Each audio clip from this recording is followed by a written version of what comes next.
Fala, amigos que se preparam para o concurso Tribunal Regional Federal da 5ª Região. Estou aqui de novo com vocês. Meu nome é Ricardo Galvão e vamos resolver mais uma questão de direito penal. É uma questão que se refere à matéria de crimes contra a fé pública.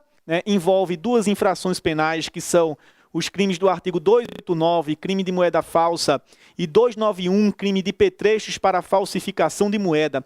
Mas exige ainda de você essa questão um conhecimento sobre a própria teoria geral do crime, porque, afinal de contas, exige de você um conhecimento sobre as regras do concurso aparente de normas penais, tá?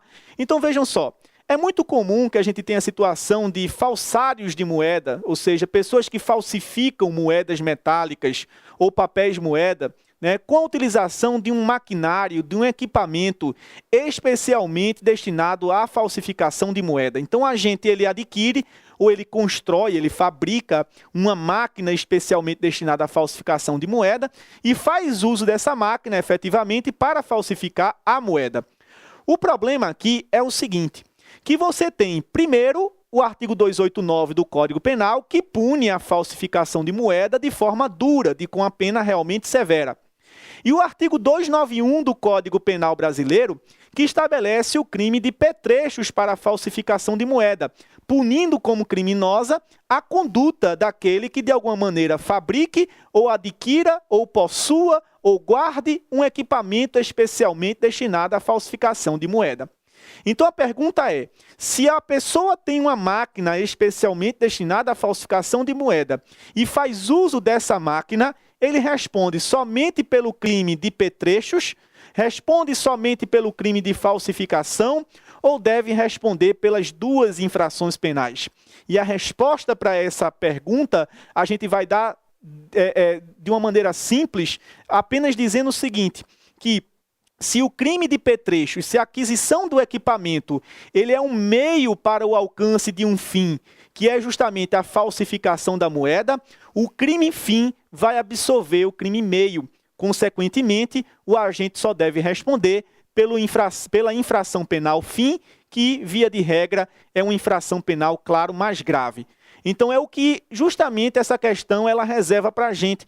Esse conhecimento é fundamental para que a gente possa dar uma solução ao quesito. Vamos ver como foi que a Fundação Carlos Chagas explorou essa problemática na sua tela. Então, a questão diz assim, Léo adquiriu de pessoa desconhecida um aparelho destinado à falsificação de moeda. A aquisição desse equipamento destinado à falsificação de moeda já configuraria o crime, em tese, o crime do artigo 291 do Código Penal brasileiro. Em seguida, fabricou várias cédulas falsas de R$100. Com isso, ele praticou a infração do artigo 289 do Código Penal brasileiro e as colocou em circulação, adquirindo bens diversos. Neste caso, ele responderá, ora, se o petrecho da falsificação de moeda para a falsificação de moeda é um crime meio para o alcance de um fim maior, que é justamente o crime do artigo 289, ele só deve responder pelo crime do artigo 289, que é o crime de falsificação de moeda. Vamos ver se nós temos essa resposta aqui. Então, diz a alternativa, aliás, diz o enunciado, que nesse caso, Léo responderá, letra A, pelos crimes de petrechos para a falsificação de moeda, em continuidade delitiva, falso, não existe essa continuidade. Na verdade, não existe um concurso de crimes, o concurso é meramente aparente e você vai resolver esse concurso através justamente da aplicação do princípio da absorção. Letra B, unicamente pelo crime de petrechos para a falsificação de moeda, não é o crime meio que absolve o crime fim, é o contrário, é o crime fim que absolve o crime meio, sendo ele mais grave.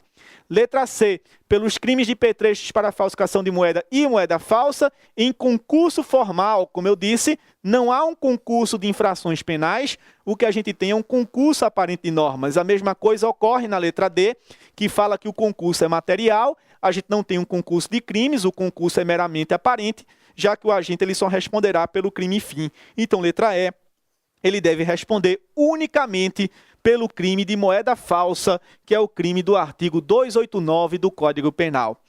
Matéria muito importante, crimes contra a fé pública. Se é um concurso para a esfera federal, um concurso para o Tribunal Regional Federal, é importante que você dê um destaque aos crimes de falsificação de moeda. Afinal de contas, esses crimes são de competência federal. Não deixem de estudar realmente com afinco essas infrações penais que começam ali, né, no artigo 289 do nosso Código Penal. Espero que esses esclarecimentos de hoje tenham sido de alguma maneira úteis para vocês. Me coloco à sua disposição para eventual dúvida, qualquer esclarecimento. Um forte abraço e até a próxima oportunidade. Bons estudos a todos.